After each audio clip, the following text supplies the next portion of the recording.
Hello everyone, this week's pre-Shabbos video Dvar Torah is sponsored by the anonymous sponsor Yechi Reuven, whom we thank very much. This Shabbos, the Hebrew date of this Shabbos, starting tonight at sundown, is the 9th of Av, Tisha B'Av.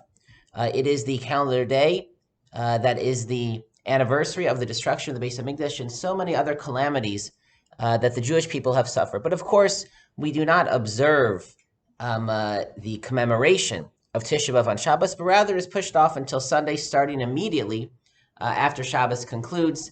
And again, please see the Tisha B'Av schedule and the emails to understand exactly how that works and how to observe Shabbos and Tisha B'Av and all of the important logistics. But what I'd like to discuss right now briefly in this video, Dvar Torah, is Shabbos. When we observe this Shabbos, how are we supposed to do that? What are we supposed to feel? So we're not fasting. We won't be sitting on the floor, but are we just to ignore that this is the date, the historical date that marks so much suffering in Jewish history? We find in the Talmud the following teaching. Tisha B'Av, Shechal Yos B'Shabbos. When Tisha B'Av falls out on Shabbos, again, as it does this year. Ochel Adam Kol Tzarcho. V'shosa Kol Tzarcho. A person should eat however much he wants, whatever his need is. He should drink, he should enjoy, he should have wonderful Shabbos meals. Umala al shulchano afilu keseuda shlomo b'shaito. And he can set the table, he can prepare and enjoy a feast, a banquet, like King Solomon in his day. Ve'eno maneh me'atzmo klum. He should not withhold anything. The Talmud seems to be teaching that there should be no expression whatsoever. We totally ignore and cancel Tisha B'Av. We should celebrate Shabbos like we're King Solomon, with incredible wealth and opulence and pleasures to enjoy. However, when we work our ways through the commentaries and the codes of Jewish law and our customs, we find that it's not so simple. It's not so black and white that we absolutely erase and ignore that today's Tisha B'Av, although that is primarily so. There are little pieces, little echoes beneath the surface. There are things that point to the fact that today is Tisha B'Av, Shabbos will be Tisha B'Av, and we cannot forget that. Many compare Tisha B'Av, which falls on a Shabbos, like the Shabbos of Shiva. We know in Shabbos of Shiva, there are no outward expressions of mourning, but the person is still in Shiva. They'll be observing Shiva on the other side of Shabbos, and there are private expressions of mourning on the Shabbos of Shiva, and similarly on Tisha B'Av that falls on Shabbos. So, for example, the Ramah, the Ashkenazi authority, writes that on this kind of Shabbos, since it's the calendar date of the 9th of Av, in the afternoon we should refrain from studying Torah other than the sad parts of the Torah. There are others who dispute that, but that is what he writes.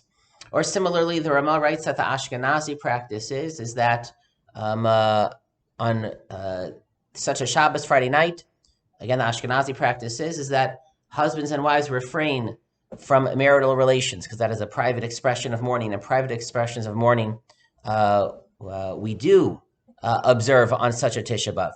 And even if there are no other restrictions, the assumption of Jewish law is that even if one can enjoy regular Shabbos meals, one can enjoy the company of friends like one does on a regular Shabbos, but it wouldn't be right to decide to have a great, large celebration on this Shabbos that could be celebrated on another Shabbos, because even though we're celebrating Shabbos, and outwardly we're not going to recognize that as the day of mourning, but beneath the surface, we don't forget. Beneath the surface, inside of ourselves, we are already thinking about, anticipating that it will be Tisha B'Av the next day. And indeed, maybe that is part of the mashal, the parable, the comparison that our sages use, comparing that this Shabbos to like the times of King Solomon. Melech Shlomo, King Shlomo, he was the height of Jewish power and wealth and respect in the world. But our sages teach that at the height, that was the apex. The descent had already been set. Shlomo was marrying the queens of the world. And of course, on the one hand, that showed the great power and respect of the Jewish people at that time. But of course, that would be his downfall.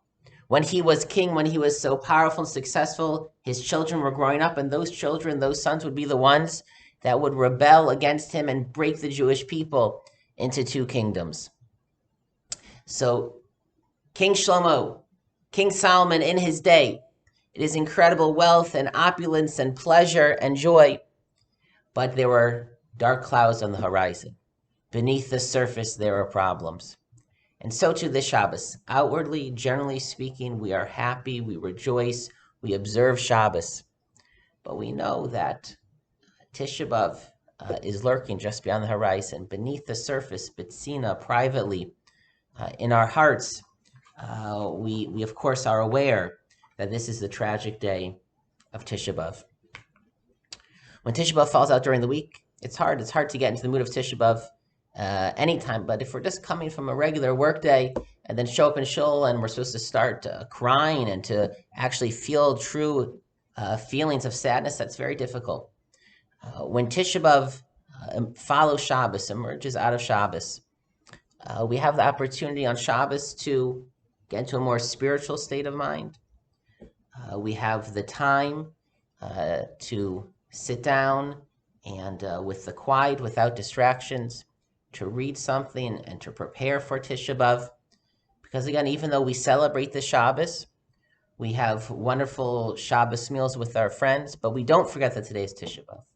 Beneath the surface, we're supposed to be aware and thinking about that Tisha B'Av is coming. And maybe if we can prepare in this way, we will notice something beneath the surface. We will think about something that has never occurred to us before in terms of the day of Tisha B'Av, in terms of Jewish history, something about ourselves, our relationship to Hashem. And if we do so, if we take this Shabbos, take the opportunity to prepare for Tisha B'Av, to read something, there's so much stuff out there, print something from online before Shabbos, hopefully that will help us have a more meaningful fast, to connect to the day, to emerge from it as we are supposed to, more connected to Hashem, more connected to the Jewish people, more connected to Jewish history, to be a more refined and sensitive person. That is what we're supposed to accomplish on Tisha B'Av, and maybe it'll be a little bit easier this year since we have Shabbos before to prepare. I wish everyone a good Shabbos, a Shabbat Shalom, and hopefully everyone will have a meaningful fast.